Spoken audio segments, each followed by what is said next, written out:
Pada dahulu kala, ada seorang murid yang mendambakan seorang guru yang mengajarinya untuk semakin dekat kepada Allah. Meskipun sudah berusaha keras, dia juga belum berhasil menemukan guru yang diidamkannya. Suatu hari, ada seorang yang berkata kepadanya bahwa dia tidak akan menemukan seorang guru yang bisa mengajarinya semakin dekat dengan Allah kecuali Fulan bin Fulan yang tinggal di suatu kota.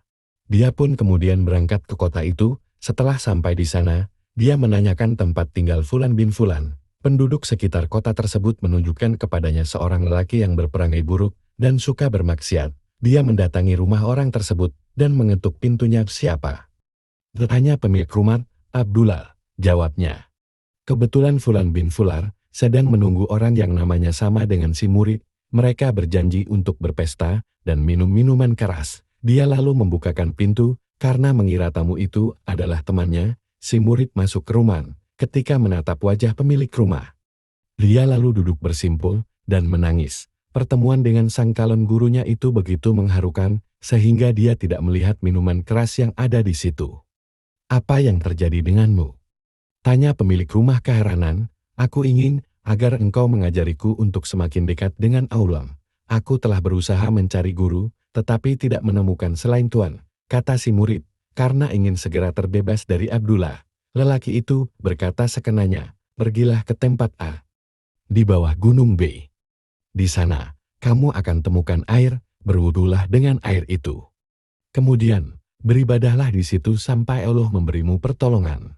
Lantas, si murid segera melaksanakan perintah gurunya. Dia beribadah dengan sungguh-sungguh sampai akhirnya Allah memberinya pertolongan. Setelah itu, dia baru mengetahui bahwa orang yang selama ini dianggap sebagai gurunya adalah seorang yang berperangai buruk dan suka bermaksiat. Dia pun mulai banyak dikenal oleh orang-orang. Kesalahannya menjadi buah bibir masyarakat.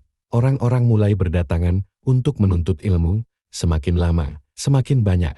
Hingga pada suatu hari, dia jatuh sakit. Ketika penyakitnya semakin parah, murid-muridnya bertanya, "Guru, siapa yang akan engkau angkat menggantikanmu jika guru wafat?"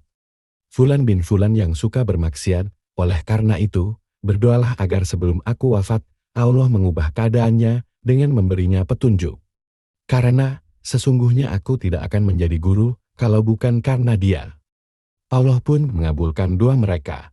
Lelaki itu bertobat dan menjadi murid dari mantan muridnya. Dia berusaha sungguh-sungguh mendekatkan diri kepada Allah di bawah bimbingan gurunya. Sepeninggal sang guru, dia pun dipercaya untuk menggantikan kedudukannya sebagai guru bagi murid-muridnya.